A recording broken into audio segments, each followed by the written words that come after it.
Je n'avais pas accès à la pharmacie familiale. Enfin, tous mes cousins, comme moi, ils savaient ce que c'était. Non, c'est très fort.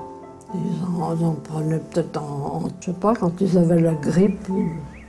Nous étions 11 cousins germains, que je considérais un peu comme mes frères et sœurs. J'ai 95 ans. Oui, c'est vrai. On vit trop vieux.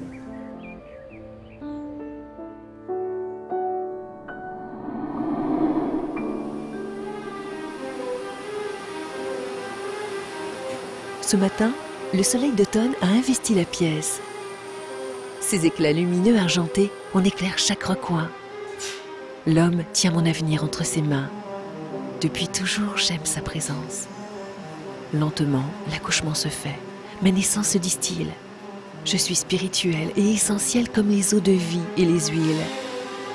J'entame un marathon physico-chimique, un parcours du combattant. Le liquide s'est rempli de tous les parfums. La machine respire, la tuyauterie souffle, un souffle solide, calme, bruyant, puis léger. Tout marche rondement, les odeurs se mêlent, l'alcool et l'eau bout, montent en pression, puis se refroidissent. Je les surveille de près. Je sais à peu près le temps qu'elles vont mettre à chauffer. J'utilise mes oreilles, j'entends comment elles travaillent dedans. Quand elles vont partir, je l'entends. Je me lève et puis je vais voir si elles soufflent. Les choses se lèvent. Alors on dit elles soufflent, comme pour les baleines. Voilà. Je les connais par cœur. Je ne suis pas un miracle. Il n'y a pas de hasard. Mon destin était déjà écrit. Je suis l'eau, l'air, la terre et le feu. Un hymne à la nature, à la joie, à la vie. Une apothéose d'odeurs, de saveurs. Un orchestre de parfums et l'ivresse. Et tout ça pour moi, en moi. Ma naissance est proche. Je n'existe pas vraiment encore. J'avance. Je coule, devrais-je dire. Je nais. La sensation de chute n'est qu'ivresse. Je crie dans cette vapeur odorante et tombe de tout mon poids. Non, je ne suis pas grosse. C'est le poids de mon histoire qui est lourd. Je suis la reine à présent. Oups. Je crois que je me suis laissée un peu aller. Allez vite, reprendre son souffle. Je frissonne, mais je me réchauffe car nous sommes nombreuses maintenant. Ne dit-on pas se ressembler comme deux gouttes d'eau? Je dirais comme deux gouttes d'eau de Mélisse des Carmes. Ça a quand même plus de charme, n'est-ce pas? Nos propres senteurs imprègnent les pièces les unes après les autres et surtout les esprits, créant déjà les premiers souvenirs. Nos parfums s'offrent à ceux qui nous entendent. Le chef distillateur reste attentif.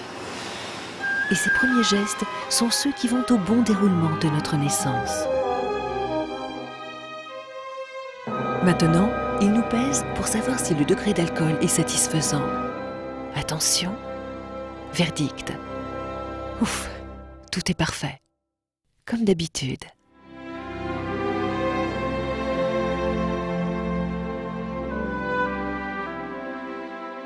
Il a neigé et les arbres ne sont plus que dentelles dans le ciel cotonneux, prêts à se réendormir. Nous sommes un peu de cette eau de neige. C'est beau cette blancheur, comme le symbole d'une renaissance, ici dans ce parc, celui de l'abbaye des Carmes, une neige magique. Je renaîtrai, reverdirai avec les plantes et les fleurs naissantes, jusqu'à tout prendre et tout rendre avec les vapeurs créatrices de vie. La naissance d'une renaissance. Rien ne s'arrête, tout se perpétue. Une naissance qui sera flamboyante, tant l'attente aura été belle et généreuse, dans cet univers roman et gothique à la fois. La vie continue au rythme des saisons et de l'eau de Mélisse des Carmes. Et le passé rencontre toujours l'avenir. L'expérience de l'âge, la vitalité de la jeunesse. Une dame âgée le sait bien. Ses souvenirs sont définitivement liés à l'eau des Carmes. Elle s'appelle France. France Larivière, mariée à un Simon Laurière. Et c'est son grand-père, Henri Larivière, marié lui à Adeline Boyer, qui prit la succession d'Amédée Boyer. Amédée Boyer, rappelez-vous, en 1838. Puis après, ce sera son père Jacques qui dirigera, puis son oncle Georges et son mari Guy. Aujourd'hui, elle avance d'un pas un peu hésitant, celui qu'autorise l'âge, et fière d'être à l'origine d'une nombreuse descendance. Elle est soutenue par son petit-fils, Jean-Brice, qui succède depuis peu à son oncle Hervé à la direction de l'entreprise. La tradition familiale se perpétue comme le savoir-faire. Croyez-moi, en ce moment, je pense à tous ceux qui ont contribué à mon existence et je me sens proche d'eux. Je suis maintenant d'une plénitude secrète et je suis bénie d'être là.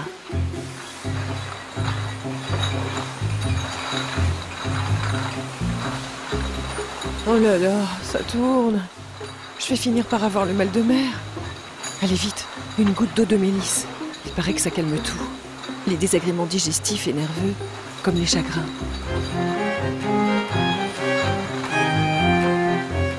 Oh, les bouteilles, ça va. Moins de bruit. On ne s'entend plus. Silence.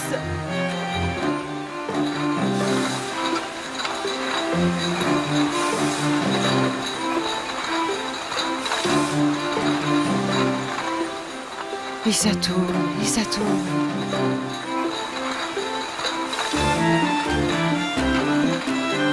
Oh, c'est pas possible. Elles sont reparties de plus belle. Elles vont me donner la nausée.